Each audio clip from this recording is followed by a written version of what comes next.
النبیین۔ قرآن پاک کی اس مبارک نشست میں آپ سب کو خوش آمدید ہے۔ یہ وہ مبارک کلام ہے جس کی اثر آفرینی مسلمہ ہے، اور جو بھی اس کو سمجھ کے پڑھتا ہے اس کی زندگی میں انقلاب پیدا ہوتا ہے۔ وہ انقلاب کے بغیر بچ نہیں سکتا۔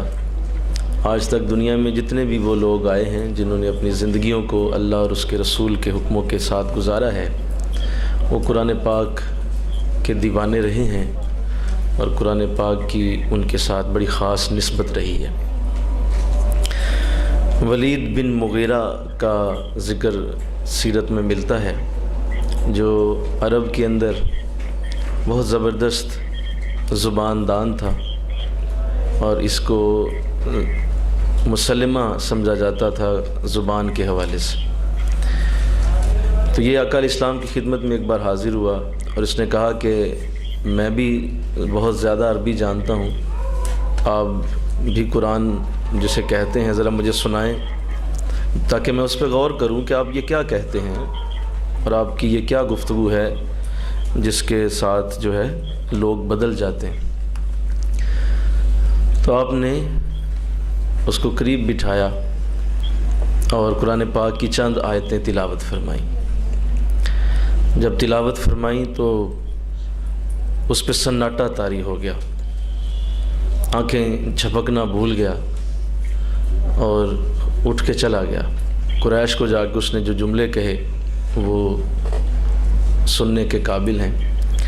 اس نے کہا کہ سنو، میں نے ایسا کلام سنا ہے کہ جس کا ظاہر بھی پھلوں سے لدا ہوا ہے اور جس کا باطن بھی خوشبودار ہے۔ میں نے ایسا کلام سنا ہے کہ اگر وہ زمین پہ رکھ دیا جائے تو زمین کو ریزہ ریزہ کر دے۔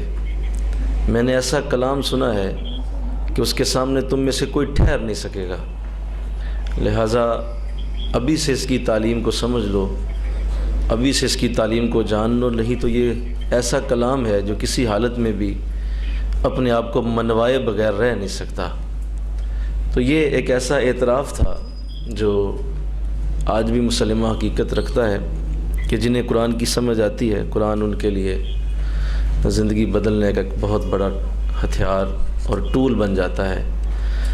وہ میں سوچ رہا تھا کہ ولید بن مغیرہ نے جا کے جب یہ جملے کہے ہوں گے تو اس وقت قریش کی سرداروں کی جو حالت ہوئی ہوگی وہ تو ایک اور چیز ہے، لیکن پھر ذہن میں یہ خیال آیا کہ اس کو یہ باتیں کرنے کی توفیق اس لیے حاصل ہوئی کیونکہ اسے یہ سمجھ آ گئی کہ حضور نے پڑھا کیا ہے۔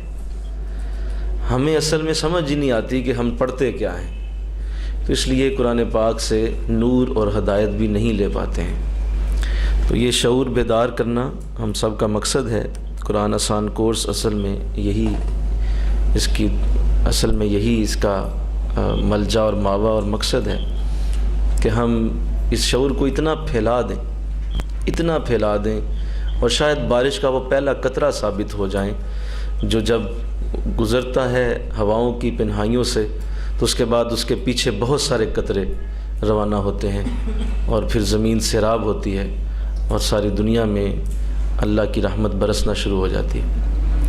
تو شاید یہ وہ پہلا قطرہ ثابت ہو جو آپ یہاں بیٹھ کے پڑھ رہے ہیں، اور آپ کو یہ شعور دیا جا رہا ہے کہ قرآن پاک ترجمے اور تفسیر کے ساتھ ہی ہے۔